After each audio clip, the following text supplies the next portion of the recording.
কয়েক সপ্তাহ আগেও যখন মধ্যপ্রাচ্যের আকাশে যুদ্ধের কালো মেঘ ঘনিয়ে উঠছিল, তখন কেউ ভাবেনি পরিস্থিতি এত দ্রুত বদলে যাবে। হামলা পাল্টা হামলা আর যুদ্ধের শঙ্কার মধ্যেই এবার মুখোমুখি সংঘাতের পথ ছেড়ে আলোচনার টেবিলে বসেছে যুক্তরাষ্ট্র ও ইরান। বহু নাটকীয় ঘটনার পর তুরুপের তাসের মতো দুই দেশের মধ্যে যে শান্তি চুক্তি হতে যাচ্ছে, তা কি সত্যি নতুন কোনো যুগের সূচনা নাকি কেবল সাময়িক বিরতি? ইরান ও যুক্তরাষ্ট্রের সম্মতিত শান্তি চুক্তি আগামী শুক্রবার আনুষ্ঠানিকভাবে স্বাক্ষরিত হবার কথা রয়েছে। দীর্ঘদিনের উত্তেজনা, সামরিক সংঘাত ও অর্থনৈতিক চাপের পর এই সমঝোতাকে মধ্যপ্রাচ্যের রাজনৈতিক অঙ্গনে একটি গুরুত্বপূর্ণ ঘটনা হিসেবে দেখা হচ্ছে। তবে বিশ্লেষকদের প্রশ্ন, এই চুক্তিকে কেবল তাৎক্ষণিক সংকট মোকাবিলার উপায়, নাকি এটি দুই দেশের দীর্ঘমেয়াদী বিরোধ নিষ্পত্তির পথ খুলে দেবে? বিবিসির মার্কিন পররাষ্ট্র দপ্তর বিষয়ক সংবাদদাতা টম ব্যাটম্যানের মতে, এই চুক্তি হবার পেছনে উভয় পক্ষের বাস্তব প্রয়োজনীয়তা বড় ভূমিকা রেখেছে। সাম্প্রতিক মাসগুলোতে আন্তর্জাতিক বাজারে জ্বালানি তেলের দাম ধারাবাহিকভাবে বৃদ্ধি পেয়েছে। এর ফলে যুক্তরাষ্ট্রে মূল্যস্ফীতির চাপ আরও বেড়ে যায়, যা প্রেসিডেন্ট ডোনাল্ড ট্রাম্প প্রশাসনের জন্য রাজনৈতিক ও অর্থনৈতিক চ্যালেঞ্জ তৈরি করে। অন্যদিকে দীর্ঘমেয়াদী আন্তর্জাতিক নিষেধাজ্ঞা ও অর্থনৈতিক চাপের কারণে ইরানের অর্থনীতি সংকটময় অবস্থার মধ্যে দিয়ে যাচ্ছিল। দেশটির বৈদেশিক বাণিজ্য বাধাগ্রস্ত হয় এবং যুক্তরাষ্ট্রের নৌ অবরোধ জোরদার হওয়ায় গুরুত্বপূর্ণ বন্দর কার্যক্রমও চাপের মুখে পড়ে। ফলে উভয় পক্ষই এমন একটি সমঝোতার প্রয়োজন অনুভব করছিল, যা অন্তত স্বল্পমেয়াদী উত্তেজনা কমিয়ে পরিস্থিতিকে নিয়ন্ত্রণ রাখতে পারে।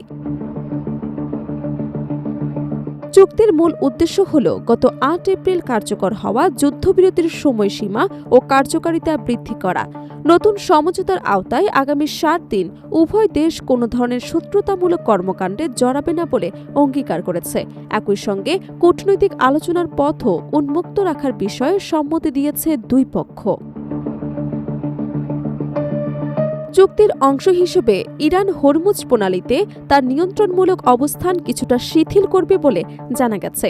বিশ্বের অন্যতম গুরুত্বপূর্ণ জ্বালানি পরিবহন পথ হিসেবে পরিচিত এই প্রণালী দিয়ে প্রতিদিন বিপুল পরিমাণ তেল পরিবহন করা হয়। অপরদিকে যুক্তরাষ্ট্র ইরানের বন্দরগুলোর উপর আরোপিত নৌ অবরোধ প্রত্যাহারের উদ্যোগ নেবে বলে সমঝোতায় উল্লেখ রয়েছে।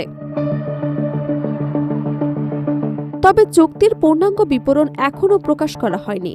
ট্রাম্প প্রশাসন গত সপ্তাহে সীমিত কিছু তথ্য প্রকাশ করলেও গুরুত্বপূর্ণ অনেক বিষয় এখনও অমীমাংসিত রয়েছে, বিশেষ করে যে কারণগুলো দেখিয়ে যুক্তরাষ্ট্র প্রথমে ইরানের বিরুদ্ধে সামরিক পদক্ষেপ নিয়েছিল এবং যার জবাবে তেহরান কঠোর প্রতিক্রিয়া জানিয়েছিল। সেসব মূল বিরোধের কোনো চূড়ান্ত সমাধান এই চুক্তিতে অন্তর্ভুক্ত হয়েছে বলে এখন পর্যন্ত স্পষ্ট নয়। বিশ্লেষকদের মতে, উভয় পক্ষই রাজনৈতিকভাবে এই সমঝোতাকে নিজেদের সাফল্য হিসেবে তুলে ধরার চেষ্টা করবে। ট্রাম্প প্রশাসনের অন্যতম প্রধান লক্ষ্য হচ্ছে ইরানের পারমাণবিক কর্মসূচির উপর দীর্ঘমেয়াদী এবং আন্তর্জাতিকভাবে যাচাইযোগ্য নিয়ন্ত্রণ প্রতিষ্ঠা করা। ওয়াশিংটন চায় অন্তত 2 দশকের জন্য ইউরেনিয়াম সমৃদ্ধকরণ কার্যক্রম কঠোরভাবে সীমিত রাখা হোক। অন্যদিকে তেহরানের প্রধান অগ্রাধিকার হল অর্থনৈতিক নিষেধাজ্ঞা শিথিল করা এবং বিদেশে আটকে থাকা তেল বিক্রির বিপুল অর্থ প্রবেশাধিকার পাওয়া। ইরান দীর্ঘদিন ধরেই যুক্তি দিয়ে আসছে যে অর্থনৈতিক চাপ কমানো ছাড়া কোনো স্থায়ী সমঝোতা সম্ভব নয়। এই দুই বিষয়ের মধ্যে কোনটি আগে বাস্তবায়িত হবে তা নিয়ে বহু বছর ধরে আলোচনা অচলাবস্থায় রয়েছে। বর্তমান চুক্তিতে ভবিষ্যৎ আলোচনার জন্য কিছু প্রতিশ্রুতি রাখা হয়েছে বলে ধারণা করা হলেও এখন পর্যন্ত প্রকাশিত তথ্য অনুযায়ী বড় ধরনের কোনো সমাধান অর্জিত হয়নি।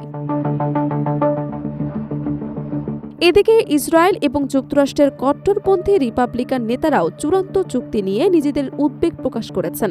তাদের দাবি, ভবিষ্যৎ সমঝোতার আওতায় ইরানের প্রচলিত অস্ত্র কর্মসূচি সীমিত করা এবং মধ্যপ্রাচ্যের বিভিন্ন মিত্র সশস্ত্র গোষ্ঠীর প্রতি তেহরানের আর্থিক এবং সামরিক সহায়তা নিয়ন্ত্রণে আনার বিষয়ও অন্তর্ভুক্ত করতে হবে।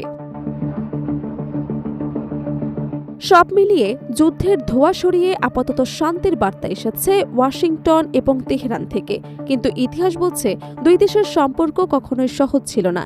তাই এই সমঝোতা নতুন যুগের দরজা খুলবে নাকি আরেকটি অনিশ্চয়তার অধ্যায় রচনা করবে, সেদিকেই তাকিয়ে আছে পুরো বিশ্ব।